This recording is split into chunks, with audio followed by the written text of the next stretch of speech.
Hello tears, நீங்கள் பார்க்க போகிறது ஃப்ரெஞ்ச் ஸ்டைலில் ஒரு க்ராசன் எப்படி செய்யணும் பார்க்குறோம். அதுக்கு வந்து 1.5 கப் அளவு காய்ச்சின வெது வெதுப்பான பால் வந்து ஒரு கப்பில் எடுத்துக்கிறேன் நான்.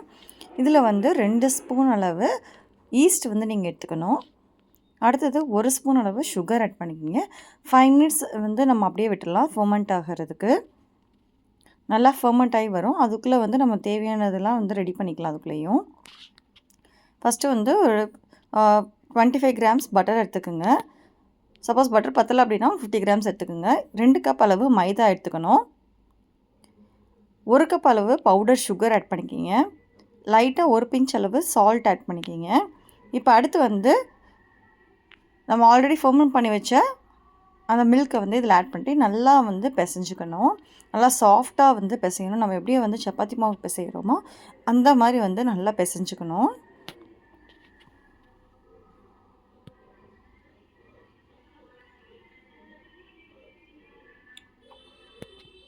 இப்போ நல்லா பிசைஞ்சதுக்கப்புறம் இதை வந்து 1 hour அப்படியே ரெஸ்ட்டில் விட்டுடலாம். அதுக்கப்புறம் மாவு வந்து டபுள் ஆகி வரும். அதுக்கப்புறம் என்ன வந்து கொஞ்சம் கொஞ்சமாக வந்து நம்ம சப்பாத்தி மாவு உருண்டை மாதிரி எடுத்துகிட்டு சின்ன சின்னதாக ரோல் பண்ணிவிட்டு அதில் பட்டர் அப்ளை பண்ணிடுங்க. இந்த மாதிரி வந்து ஒரு 10 இதுக்கு வந்து நல்லா ரோல் பண்ணி இந்த மாதிரி ரேப் பண்ணி ஒரு 30 மினிட்ஸ் வந்து நம்ம ஃப்ரிட்ஜில் வச்சிடணும்.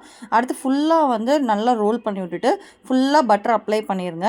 ஃபோல்டு பண்ணிடுங்க. 2 சைடு நம்ம டோர் ஓப்பன் பண்ணி க்ளோஸ் பண்ணுற மாதிரி வந்து ஃபோல்டு பண்ணிவிட்டு திரும்ப ரேப் பண்ணி ஒரு 30 மினிட்ஸ் ஃப்ரிட்ஜில் வச்சுருங்க. ஃப்ரிட்ஜிலேருந்து எடுத்ததுக்கப்புறம் ஃபுல் அண்ட் ஃபுல் நல்லா வந்து எவ்வளோ தின்னாக ரோல் பண்ண முடியுமோ அவ்வளோ தின்னாக வந்து ரோல் பண்ணிக்கணும்.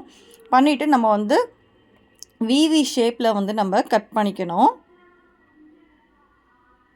இப்போ ஃபஸ்ட் வந்து நம்ம ரெக்டாங்கிள் ஷேப்பில் கட் பண்ணிக்கிறேன். அதுக்கடுத்து வந்து இதில் அப்படியே வந்து நான் விவியாக வந்து கட் பண்ணிக்க போகிறேன். அப்போ தான் வந்து க்ராசன் ஷேப் வந்து நம்மளுக்கு கிடைக்கும்.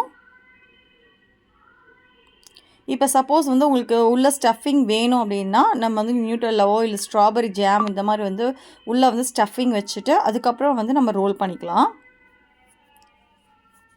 இப்போ என் கிட்ஸ்க்கு பிடிக்கிறதுனால நான் வந்து கொஞ்சமாக வந்து ஒரு சிலதுக்கு மட்டும் நான் நியூட்ரலா ரோல் வந்து நான் நியூட்ரலா வந்து உள்ளே வந்து வச்சு ரோல் பண்ணிக்கிறேன். நான் ரொம்ப வைக்கக்கூடாது, கொஞ்சம் தான் வைக்கணும். இதை அப்படியே வந்து ரோல், ஒரே ரோல்.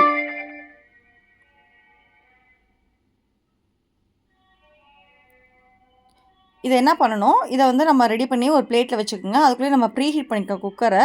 உள்ளே வந்து மண்ணை ஆட் பண்ணிவிட்டு ஒரு ஸ்டாண்டை உள்ளே வச்சுட்டு ஹை ஃப்ளேமில் கேஸ்கட்டையும் விசிலையும் ரிமூவ் பண்ணிவிட்டு 10 நிமிஷம் ஹை ஃப்ளேமில் வந்து நம்ம விட்டுறலாம். இப்போ அதுக்கு மேலே வந்து நம்ம இப்போ இந்த க்ராசன் மேலே வந்து நல்லா ஒரு முட்டையை வந்து நல்லா பீட் பண்ணிவிட்டு இதை மேலே வந்து நல்லா ப்ரஷ் வச்சு அப்ளை பண்ணிக்கணும். இப்போ நல்லா ப்ரீஹீட் ஆனதுக்கப்புறம் இந்த பிளேட்டை வந்து நம்ம சிம்மில் வந்து ஒரு தலை வச்சு ரெடி பண்ணிங்கன்னா அவ்வளோதான், சூப்பரான க்ராசன் ரெடி ஆயிடுச்சு. கண்டிப்பாக கிட்ஸ்க்கு ரொம்ப பிடிக்கும். ட்ரை பண்ணி எப்படி இருக்குன்னு சொல்லுங்கள். Thank you so much. பாய்.